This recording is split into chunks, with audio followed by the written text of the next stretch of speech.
Bom dia a todos e todas. Nós, mais uma vez, estamos aqui para dar uma contribuição para vocês. A CDL São Luís, dando suporte ao lojista. E a gente, dessa vez, mais uma vez, a gente tem uma convidada especial. Nós vamos abordar o tema das modificações na legislação trabalhista que aconteceram em decorrência da pandemia do coronavírus. A gente sabe que alguns decretos, algumas mudanças, elas foram pensadas e aprovadas para esse momento, que é um momento especial, né? Então, a CDL São Luís, para quem não sabe, a CDL é uma entidade empresarial, representativa do varejo, que tem abrangência na área de São Luís, com diversos associados para os quais a gente presta vários serviços, soluções em negócios, e a gente agradece a participação de vocês, faz uma saudação a todos em nome do presidente da CDL São Luís, e Fábio Ribeiro, que está dando todo o suporte para a gente, para a equipe que está de plantão, para a equipe que está em casa, está coordenando todo esse trabalho para que a assistência da CDL ela não falte nesse momento. E a nossa convidada de hoje já está aqui entrando, é a doutora Vanessa Araújo, que é uma das integrantes do escritório Caldas Góes Advogados Associados. Eu vou convidar a doutora Vanessa, vai já entrar aqui na nossa live. A gente, que é a nossa convidada de hoje, e ela vai exatamente abordar esse tema. A gente está só aguardando aqui, já tem outra advogada também do escritório, a doutora Rauciana. A gente está aguardando só o convite da doutora Vanessa, e ela já está aqui. A gente vai, pronto, a doutora Vanessa está aqui. Estamos só aguardando para a gente abordar esse tema. Vocês podem, só lembrando que a gente vai perguntar.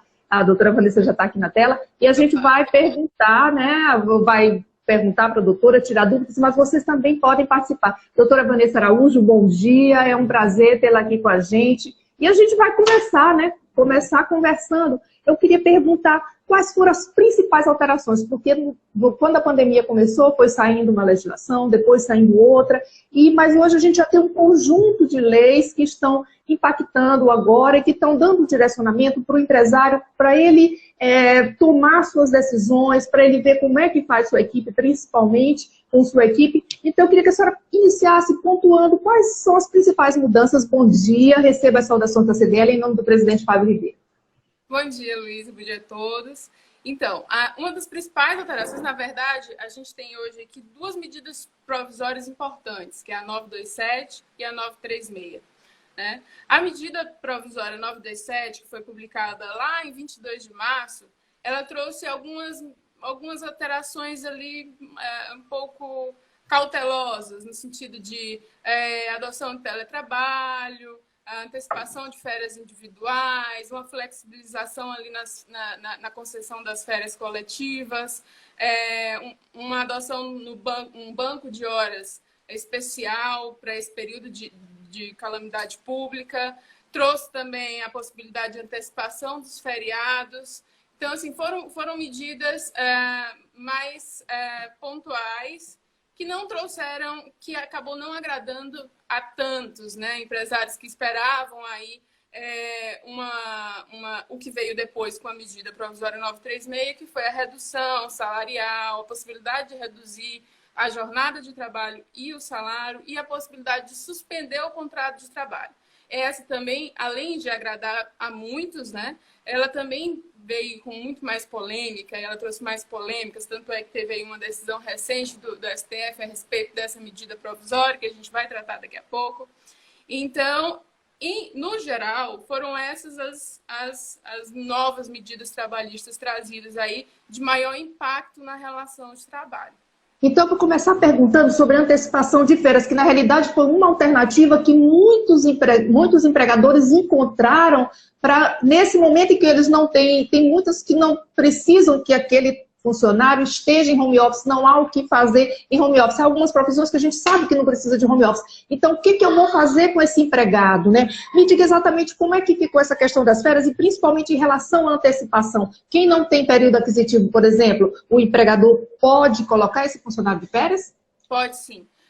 Essa é a principal alteração aí na antecipação das férias, é que o funcionário mesmo, ele não tendo completado ali os 12 meses, né, do período aquisitivo das férias, o empregador pode antecipar as férias dele sim, contanto que ele comunique com uma antecedência de 48 horas essa antecipação. Ela não necessita de um acordo, ela basta que o empregador escolha por fazer essa antecipação.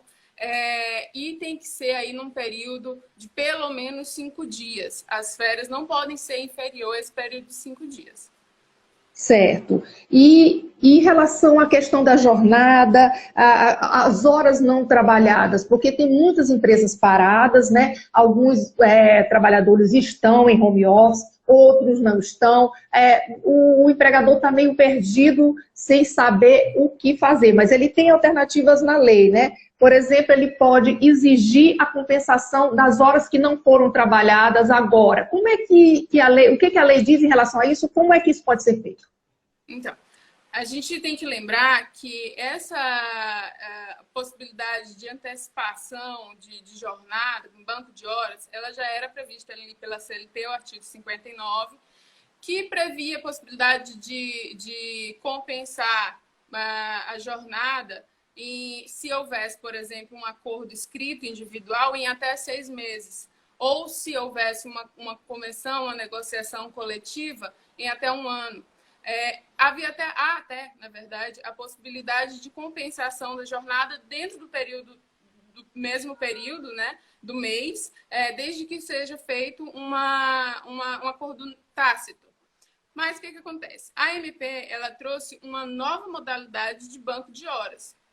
Um banco de horas especial para esse período de calamidade pública.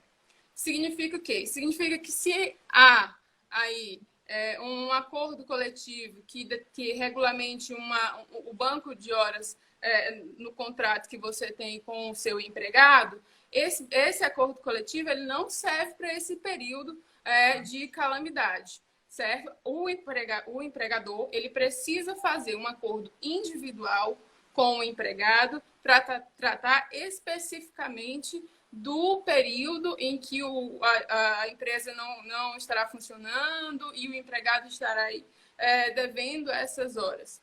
Então, precisa ser feito esse acordo individual, específico para esse período. Esse acordo, esse banco, ele pode ser compensado em até 18 meses, que é uma prorrogação, aí, um tempo bem maior do que já existia, né? E esse período de 18 meses, ele começa a ser contado só a partir do encerramento do estado da calamidade pública. Então, enquanto perdurar essa situação, o prazo de 18 meses ele não começa, ele só começa depois disso.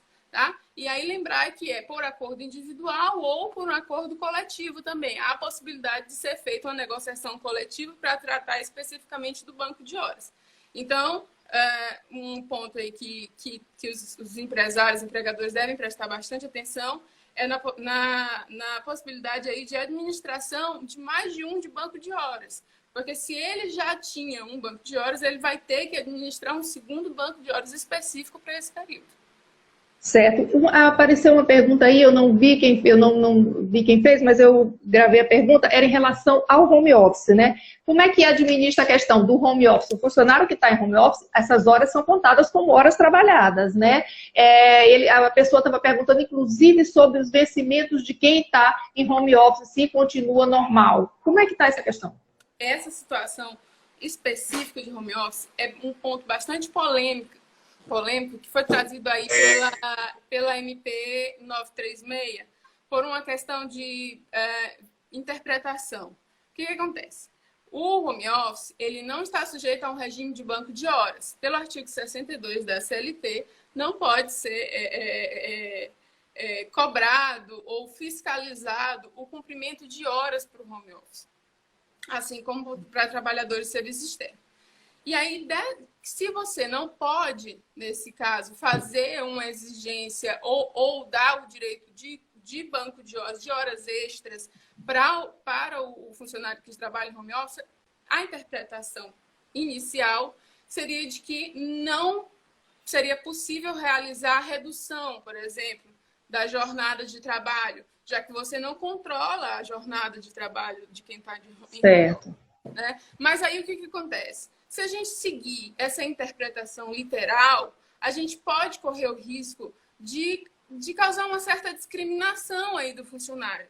Porque essa medida, ela serve para garantir o emprego, né, do funcionário. E se você garante, você em última situação, né, que você precisa reduzir a jornada dos seus empregados para você manter o emprego deles, manter a atividade da empresa, se você garante para uns e não garante para outros, ou seja, se quem está em home office não pode, vai ser demitido porque não pode, né, acaba causando uma certa discriminação e aí a lei não vai atingir a todos, a medida provisória não vai atingir a todos. Então, assim, embora a gente tenha que prestar um pouco de atenção aí no que pode vir a ser interpretado, na forma que pode vir a ser interpretado, há sim a possibilidade, desde que sejam adotado um parâmetro geral, não um parâmetro relacionado, por exemplo, ao cumprimento de horas, porque você não pode fiscalizar isso. Mas vamos supor que o empregado ele foi contratado para trabalhar 40 horas semanais e receber R$ 3.000, vamos supor. E aí você tem esse parâmetro geral de contratação de 40 horas semanais e nesse valor desse salário. Você faz uma redução objetiva de metade, por exemplo, da jornada. Você reduz para 22 horas semanais e, obviamente, você vai reduzir também em 50%. É uma redução objetiva, mas, como eu disse, é um ponto polêmico aí, porque tem essa abertura aí de interpretação nesse caso. Tá? Tem que ter muito cuidado. Certo. Então, já que você começou a falar sobre a questão da redução de jornada, quem é que pode, a redução de jornada, até a suspensão dos contratos, elas são permitidas, né? Quem é que pode fazer o acordo individual? O que se diz em relação ao acordo individual? Tá. Existem 2 critérios, né, para a realização de acordo, tanto da redução quanto da suspensão da jornada. O primeiro critério é o critério salarial, que é o critério relacionado aí ao trabalhador, né? O trabalhador que recebe até 3 salários mínimos, que é R$ 3.135, o equivalente, e aquele que é portador de diploma de nível superior, que recebe acima de R$ 12.202, pode fazer um acordo individual ou coletivo de redução de jornada em 25%, 50% e 70%. Tá? As 3 possibilidades e das 2 formas, ou um acordo individual ou coletivo. Quem recebe entre esses valores, ou seja, acima de 3.135 e num valor menor do que R$ 12.202, pode fazer um acordo individual para redução de 25% da jornada de trabalho e do salário. Os demais valores percentuais de 70% e de 50%, para quem está entre essa faixa, só pode ser feito mediante acordo ou negociação coletiva. Certo. Agora, é possível interromper esse acordo, mesmo que o estado de calamidade ainda estando em vigência, é possível haver uma interrupção desse acordo, seja ele relacionado à jornada de trabalho ou à suspensão do contrato? Sim, é possível. Mas o empregador, que quiser interromper ou antecipar o fim desse acordo, ele deve comunicar ao empregado em até 48 horas de antecedência. Só fazendo uma ressalva que eu esqueci aqui, que eu falei dos 2 critérios, voltando à pergunta, porque eu falei de 2 critérios e só disse um. E aí tem o segundo critério, que é o critério do faturamento da empresa. né, está relacionada ao faturamento da empresa, que a empresa que recebe até... e aí esse critério ele está incluído para o caso de suspensão do contrato de trabalho. Tá? Empresa que recebeu no ano anterior até 4.800.000, essa empresa pode fazer o acordo lá de suspensão, o pagamento do benefício emergencial que foi instituído pela MP 936 vai ser integral, né? E ela não está sujeita a nenhuma outra exceção. Mas quem recebe, a empresa que recebeu acima desse valor que eu citei, ela deverá fazer o pagamento de uma ajuda compensatória de 30% do valor que seria feito aí, do valor que seria devido pela União. Vou explicar porque é uma questão de cálculo e nós somos aqui de humano, não de exatos, mas eu vou tentar explicar. Não, tranquilo. Quanto mais claro para quem está nos ouvindo, melhor. Exato. Então, vamos supor que o empresário, o empregado, receba R$3.000. Eu vou fazer um arredondamento porque fica mais fácil. De salário. E desse valor, o empregador resolveu fazer uma redução de 50% do valor. Ou seja, ele deverá pagar R$1.500 da parte do salário.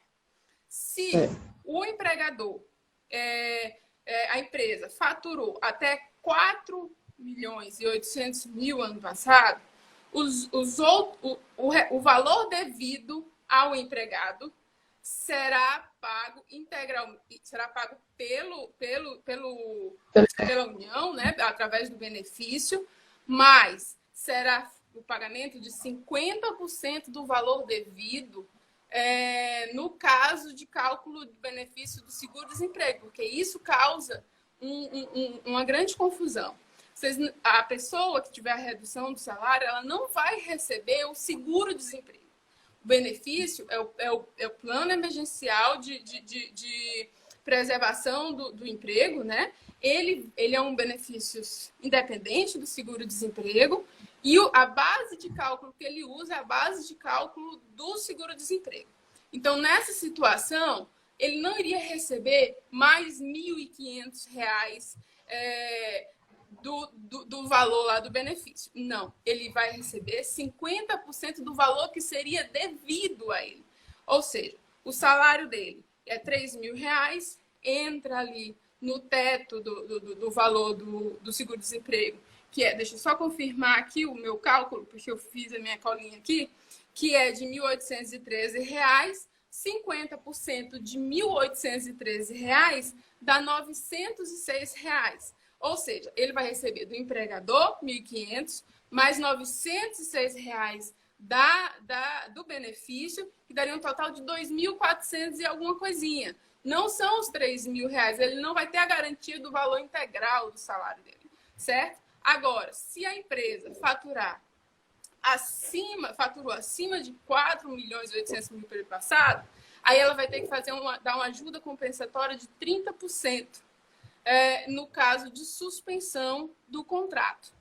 Nesse caso, ela precisa fornecer essa ajuda compensatória que tem um caráter indenizatório.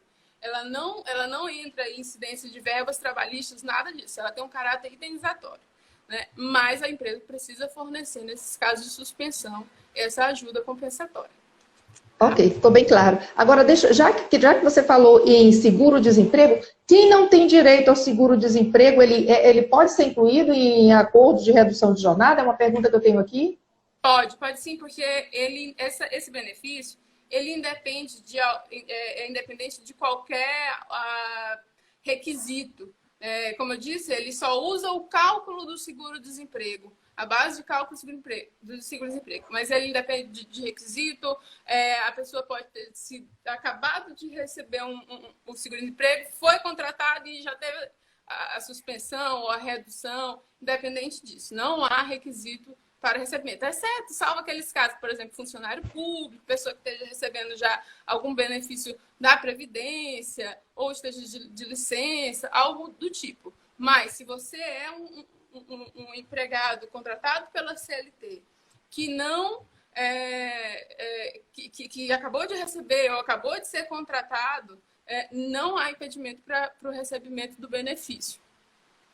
Ok, eu quero só ressaltar que nós estamos com o presidente da CDL São Luís, Fábio Ribeiro, também acompanhando a nossa live nesse momento, tá? Que a gente está abordando exatamente as modificações de caráter trabalhista que foram incluídas a partir da pandemia de Covid, né? E eu queria perguntar, então, agora sobre a questão da garantia do emprego. Existe garantia do emprego para quem firmar o acordo? Existe.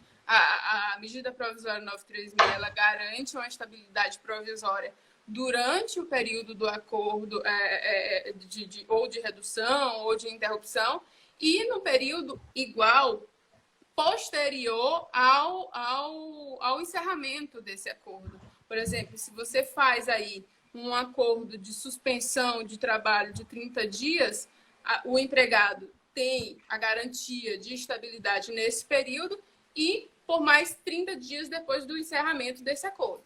Todavia, se o empregador quiser rescindir o contrato, ele pode, sem justa causa? Pode, mas ele vai ter que pagar uma indenização em cima do valor aí, ou se foi redução proporcional percentual da redução, ou se for suspensão de até 100% do período que o empregado teria aí essa estabilidade provisória. Fora as demais verbas trabalhistas. Então, acho importante ficar esse alerta, porque até então eu não tinha ouvido se comentar sobre essa questão dessa espécie de punição para quem é demitido durante a vigência do acordo, né? Sim. Por exemplo, se você faz uma redução salarial de até 25%, você paga uma multa em caso de dispensa sem justa causa durante esse período de estabilidade provisória de 50%. Se você faz uma redução de 70%, você paga uma multa, se você rescindir esse contrato, de 100%. Então, tem que ficar atento aí a essa situação. Por isso que o empregador ele precisa ter uma sensibilidade de analisar a situação com calma, se ele realmente vai conseguir manter, a depender aí o empresário sabe muito bem as dificuldades que ele está vivendo, né? Então, como a gente tem várias alternativas, ele precisa estudar e analisar com calma qual é a alternativa mais viável que possa impactar menos no faturamento da empresa, né? Porque, na realidade, parece que o grande objetivo dessas medidas todas foi exatamente dar essa flexibilidade que a gente não tinha, em função do momento, a gente não tinha como fazer tudo isso, como ter essa flexibilidade que a gente está tendo agora, que é por isso que essa legislação veio. Acho que o objetivo era bem isso aí, né? Então, como você está falando, cabe a negociação, cabe um pouco de ponderação também, né? E, inclusive, o percentual de redução de jornada, ele pode ser até diferente dessa faixa que você citou, dessas 3 ou 4 faixas estabelecidas, não é isso? Ele pode ser diferente, né? A regra pela MP, em acordos individuais, é que ele seja feito nesse percentual, de 25%, 50%, 70%. Agora, em casos de negociação coletiva, o valor pode ser alterado. Mas isso também, obviamente, vai ser alterado por conta da negociação coletiva, mas existe aí uma mudança também na questão do percentual, por exemplo, do pagamento do benefício. Por exemplo, se uma negociação coletiva determina que a redução é inferior a 25%, essa redução não cabe aí o pagamento, nesse percentual, não cabe o pagamento do benefício. Agora, se for entre 25% e 50%, até 49% no caso, ele só cabe o pagamento do benefício de 25%. Né? Então, existe essa possibilidade de mudar o percentual mediante acordo ou convenção coletiva, mas desde que seja respeitado e fique... atentem-se a essa questão do percentual. Ele não acompanha o percentual que é reduzido diferente. Não seria 50%, 60%, 40%. Não seria isso. Se reduz 60%, que fica aí na faixa de 50% a 70%, se reduz 60%, o percentual do pagamento em cima do valor que seria devido de seguro-desemprego é só de 50%. Então, tem que ficar atento a isso. Certo. Tem uma pessoa perguntando aqui se a empresa pode reduzir a jornada de trabalho por 30 dias, depois suspender o contrato por 30 dias, se há essa flexibilidade com o mesmo colaborador de fazer isso. Há uma possibilidade de fazer ou a redução e logo em seguida a suspensão, ou o inverso, mas desde que seja respeitado o período de 90 dias. Então, assim, a medida provisória, ela traz o prazo para cada tipo de alteração aí do contrato. Se for redução da jornada, pode ser feita em até 90 dias. Se for suspensão, pode ser feita em até 60 dias, dividido aí no período de 30 dias. Mas a soma desses dois tem que ser até 90 dias. Então, se eu fiz uma redução de 60 dias e agora eu quero fazer uma suspensão, eu só posso fazer uma suspensão de 30 dias. Eu não posso usar os 60 dias da suspensão. Certo. Tem o Leonardo Pessegueiro, ele está aqui dizendo que a Caixa está exigindo uma certidão de sentença irrecorrível para quem for demitido por força maior, que é o caso dele. Só que ele pergunta o que ele faz. É possível a gente dar uma orientação para ele nesse momento agora? Bom, eu preciso analisar aí a situação como um todo, né? A situação aí dessa exigência aí. Porque, na verdade, nós hoje vivemos uma situação de emergência de saúde pública, né? E estado de calamidade pública, que por si só já se reconhece, sim, a força maior, né? Mas eu precisaria ver e analisar, por exemplo, a dispensa do empregado, né? A rescisão dele, o motivo da rescisão, para eu poder dar uma orientação melhor para ele. Ok, tem ela está perguntando aqui, no caso de comissionado, quem é o comissionado e tem essa redução de jornada? Como é que fica o pagamento do funcionário? Aí tem que fazer uma média salarial, né? Para poder fazer a redução proporcional a essa média salarial para quem recebe comissão. Certo. Doutora, como é que fica a questão dos benefícios? Os benefícios quando a jornada é suspensa ou reduzida? Eu queria que você fizesse algumas considerações a respeito disso. Tá. Esse ponto é bem interessante porque a medida provisória ela diz que os benefícios devem ser mantidos. A exemplo a previdência privada, auxílio creche, auxílio funerário, esses benefícios, eles devem ser mantidos. Plano de saúde, plano odontológico, devem ser mantidos. Existe uma discussão aí entre os advogados, os senadores, a respeito do vale-refeição. Porque o vale-refeição, alguns, e eu compartilho desse entendimento, alguns legisladores entendem que o vale-refeição ele é concedido para o trabalhador que vai ao trabalho, né?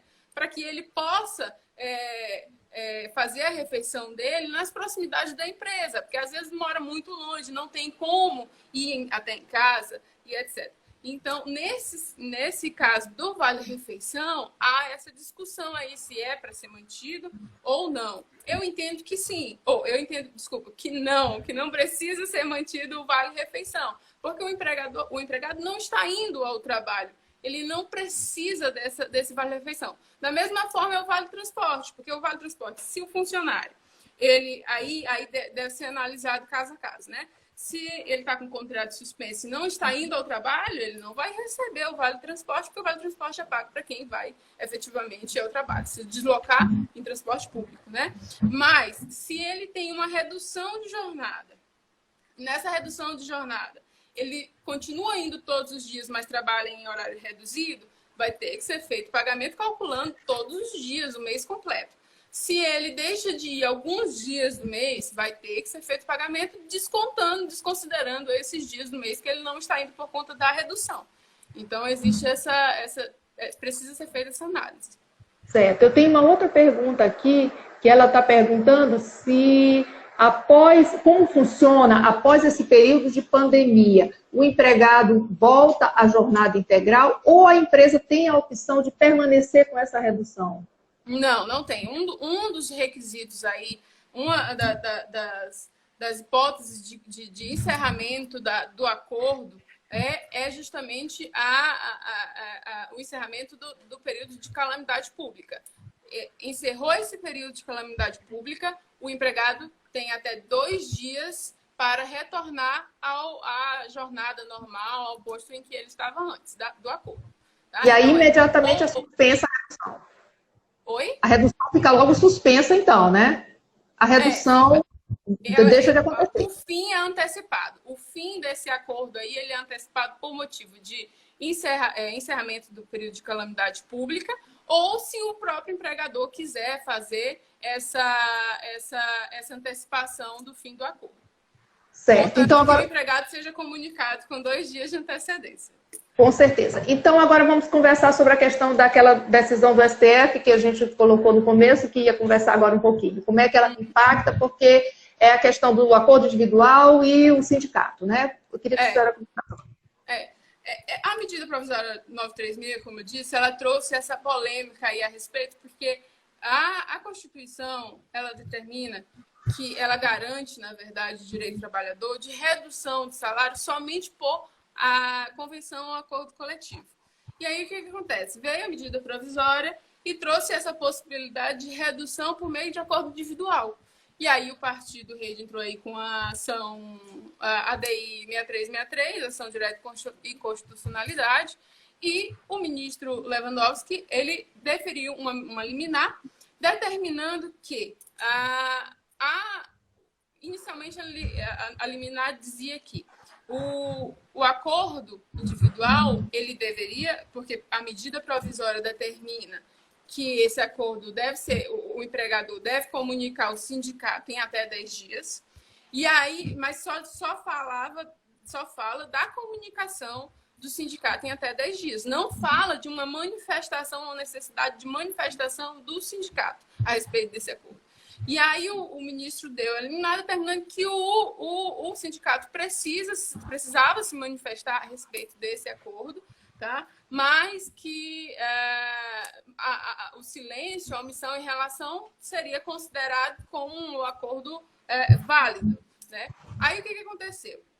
Recorreram dessa decisão e agora o STF, sexta-feira, decidiu por afastar essa liminar. E aí, como é que a gente fica, né? A gente voltou para o que estava a necessidade de somente comunicar o sindicato a respeito desse acordo. Mas isso não significa, que fique bem claro, que o sindicato não possa fazer uma análise a respeito de algum vício de consentimento, porque a gente sabe, é um acordo, né? Então, as partes precisam estar em acordo para que essa redução, essa suspensão seja feita. Não pode ser uma imposição.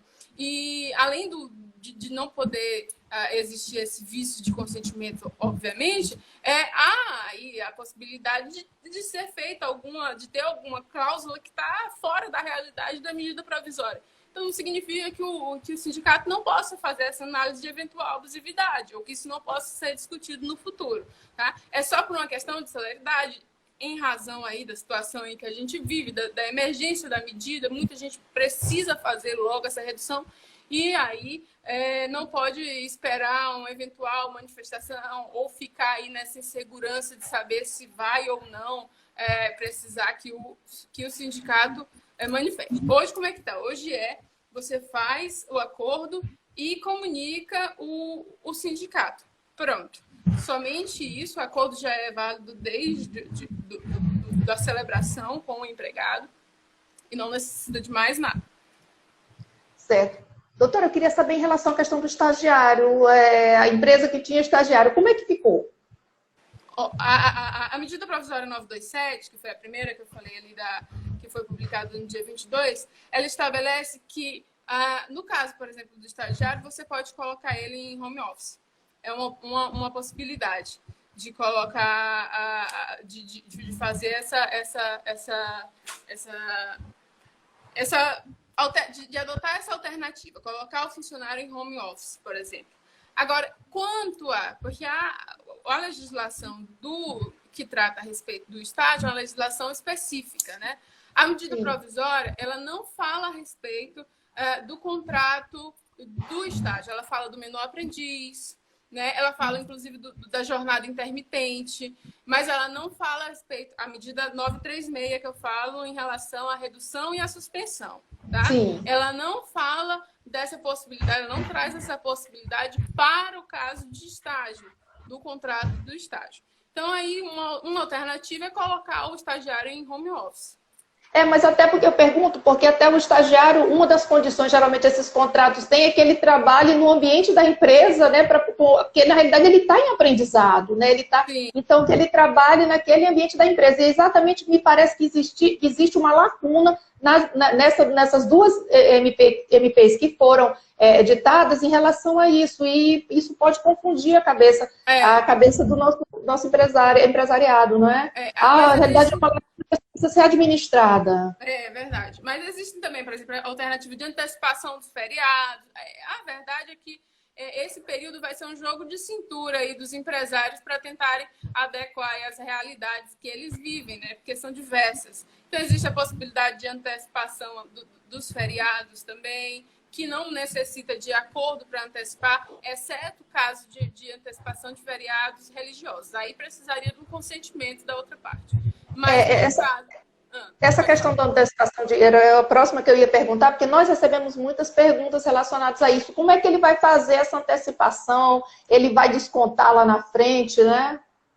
Sim, ele pode compensar, e aí a compensação é feita no banco de horas especial, aí, que eu já falei a respeito do banco de horas para o período de calamidade. Ele pode antecipar o valor, os feriados, tanto municipal, estadual, federal, desde que isso por mera liberalidade do empregador e comunicação de 48 horas de antecedência, ele tem que fazer essa comunicação ou por meio eletrônico ou por escrito.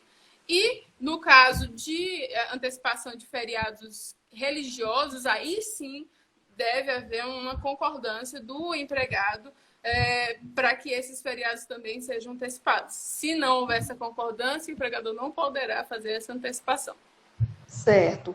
Tem uma pessoa que colocou aqui uma dificuldade, eu não sei nem se seria o caso, mas diz que o trabalhador em home office, o empregador não tem como medir, como controlar o trabalho dele. Ela pergunta se há algum tipo de punição para quem, por exemplo, se o empregador que detectar que o empregado não está cumprindo bem a sua função em home office. Tem alguma coisa relacionada a isso ou é uma coisa mesmo qualitativa?